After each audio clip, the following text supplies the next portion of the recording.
ஜோதிட சொந்தங்கள் அனைவருக்கும் மகிழ்ச்சியான வணக்கம்.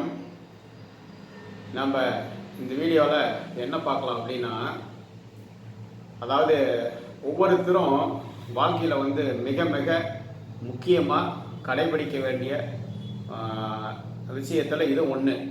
அதாவது நம்ம வாழ்ந்ததுக்கு ஏதாவது அர்த்தம் இருக்கணும், ஏதாவது ஒரு புண்ணியம் பண்ணணும் அப்படின்னு சொல்லி நிறைய எடுத்தோம்னா, நிறைய இல்லாதவங்களுக்கு உதவி பண்ணுறது, அப்புறம் அந்த ரோட்டு ஓரத்தில் இருக்கிறவங்களுக்கு ஏதாவது சாப்பாடு வாங்கி கொடுக்கறது, தண்ணி வாங்கி கொடுக்கறது, இதெல்லாம் ஒரு புண்ணியம்தான், தர்ம காரியம்தான், ரொம்ப ரொம்ப சிறப்பு.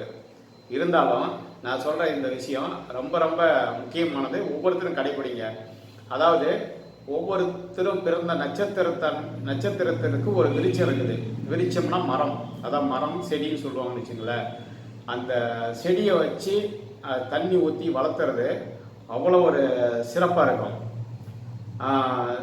ஒவ்வொருத்தருக்கு ஒரு அசுவனியிலேருந்து ரேவதி வரைக்கும் 27 நட்சத்திரம், 27 நட்சத்திரத்துக்கும் உண்டான மரங்கள் நான் சொல்கிறேன். நீங்கள் உங்களுடைய நட்சத்திரத்துக்கு உண்டான மரங்களை நீங்கள் நோட் பண்ணிக்கங்க.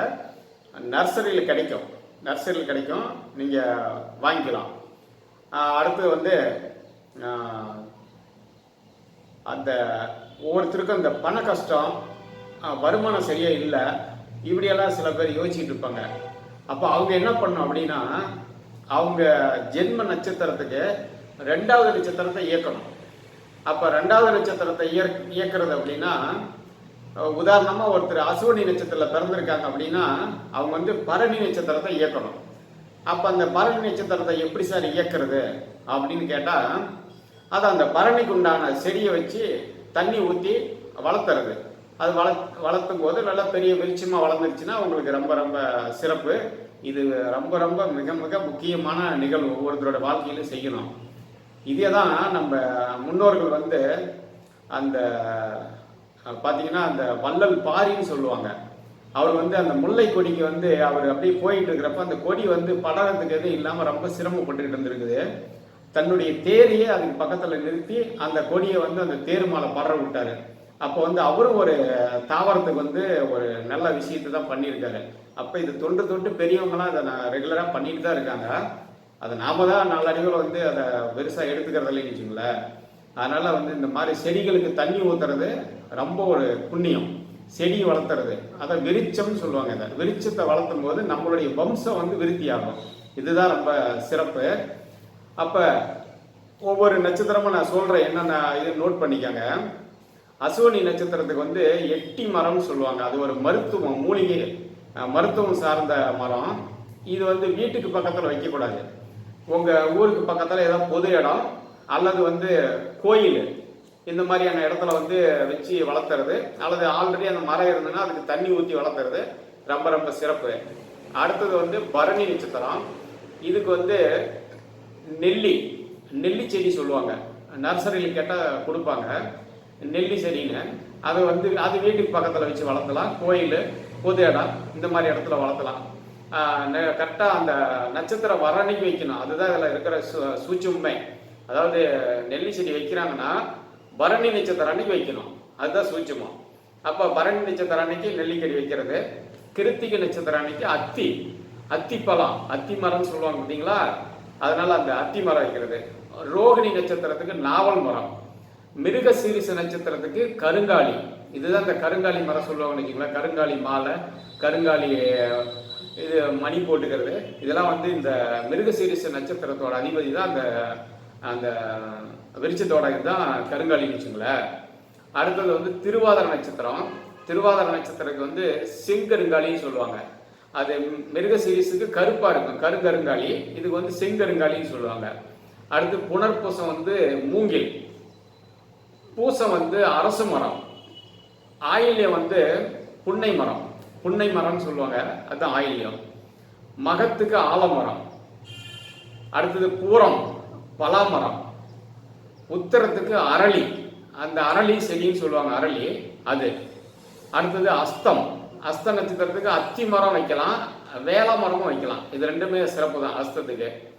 சித்திரை நட்சத்திரத்துக்கு வில்வம். அடுத்தது சுவாதி நட்சத்திரத்துக்கு மருதம். விசாகத்துக்கு விலாமரம். விளாமரம் சொல்லுவாங்க, கேட்டாலும் சொல்லுவாங்க விழா செடி அப்படின்னு கேட்டாலும் சொல்லுவாங்க. அடுத்து அனுசம், அனுச நட்சத்திரத்துக்கு வந்து மகிழ மரம், மகிழம் செடி. கேட்டை நட்சத்திரத்துக்கு பராய், பராய் மரம்னு ஒன்று இருக்கு, அந்த மரம் செடி கேட்டால் தருவாங்க, வைக்கலாம்.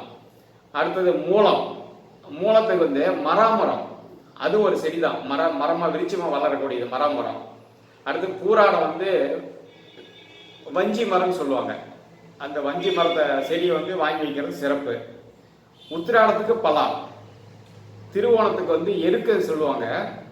இது வந்து நம்ம வீட்டுக்கு பக்கத்தில் அந்த எருக்கு வளர்த்த மாட்டாங்க, கோயிலில் தான், விநாயகர் கோயில் பக்கத்தில் இருந்துன்னா ஒரு வெள்ளருக்கு செடி வாங்கி வச்சு நீங்கள் வளர்த்தலாம், சிறப்பாக இருக்கும். அடுத்து அவிட்டம், அவிட்டத்துக்கு தான் வன்னி, வன்னி மரத்தை தொழுதாவே சிறப்பு அப்படிம்பாங்க. அப்போ இந்த அவிட்ட நட்சத்திரம் பார்த்தீங்கன்னா தவிட்டு பானையெல்லாம் காசு போனால் இருக்கும் அப்படின்னு ஒரு பழமொழி உண்டு. இப்போ அதனால தான் இந்த வன்னி மரத்தை வந்து எல்லா கோயிலையும் வச்சு நிறையா வணங்குவாங்க, சுற்றுவாங்கன்னு வச்சுங்களேன், இது சிறப்பு. அடுத்து சதய நட்சத்திரம் வந்து கடம்பு. அடுத்து பூரட்டாதி நட்சத்திரம் வந்து தேமா, தேமானா இலை நல்லா மாந்தளை மாதிரி இருக்கும், வெள்ளை கலராக பூ இருக்கும், தேமா செடின்னு கேட்டாவே சொல்லுவாங்கன்னு வச்சுங்களேன். அடுத்து உத்திராட்டாதி நட்சத்திரம் வேம்பு, நம்ம வேப்ப மரம் தான், நார்மலாக இருக்கிற வேப்ப மரம் தான் உத்திராட்டாதி நட்சத்திரம். ரேவதி வந்து இலுப்பை, அது இலுப்பை செடி. இப்போ அந்த மாதிரி 27 நட்சத்திரத்துக்கும் 27 மரம் இருக்குது. உங்களுக்கு வந்து அந்த பணம் நல்லா வரணும், நல்லா வருமானத்தை வரணும் அப்படின்னா நீங்கள் ஜென்ம நட்சத்திரம் எதுவோ அதுக்கு 2வது நட்சத்திரத்துக்கு உண்டான மரத்தை வந்து நீங்கள் வாங்கி வச்சு கரெக்டாக அந்த நட்சத்திரத்தை அன்னைக்கு நடணும். பூமியில் நட்டு தண்ணி ஊற்றி ஒரு மெஸ் வச்சு நல்லபடியாக வெளிச்சம் வளர்த்துனீங்கன்னா அந்த வெளிச்சம் நல்லா செழிப்பாக வரும்போது ரொம்ப ரொம்ப சிறப்பு. இதில் இன்னொரு சூட்சமாக இருக்கு, ஒவ்வொருத்தருக்கும் வந்து இந்த கிரகங்கள் வந்து அஸ்தமனம் ஆயிடும். அதாவது சூரியனுக்கு வந்து க்ளோஸ் டிகிரியில் போகும்போது சில கிரகங்கள், அதாவது புதன் அஸ்தமனம், செவ்வாய் அஸ்தமனம், இப்படியெல்லாம் அவங்க ஜாதகத்தில் இருக்கும். இப்போ இவங்களுக்கு வந்து சிறந்த பரிகாரமே அது எந்த நட்சத்திரத்தில் அந்த கிரகம் வந்து அஸ்தமனம் ஆயிடுச்சு அதை மெயினாக பார்க்கணும். பார்த்துட்டு அந்த நட்சத்திரத்துக்குரிய விருட்சத்தை வாங்கிட்டு வந்து அந்த நட்சத்திரம் வர்ற அன்னைக்கு இவங்க பூமியில் நட்டு பாதுகாப்பாக தண்ணி ஊற்றி வளர்த்தும் போது அவங்களுக்கு அஸ்தமனமான கிரகங்கள் அது சில பலன்கள்லாம் கொடுக்க முடியாத சூழலில் இருக்கும். இந்த விருட்சத்தை வளர்த்தும் போது முழு பலன் வந்து அவங்களுக்கு கிடைக்குது, ரொம்ப ரொம்ப சிறப்பாக இருக்கும். இந்த நட்சத்திரத்தினோட விருட்சத்தை வளர்த்தும் போது ரொம்ப நல்லது.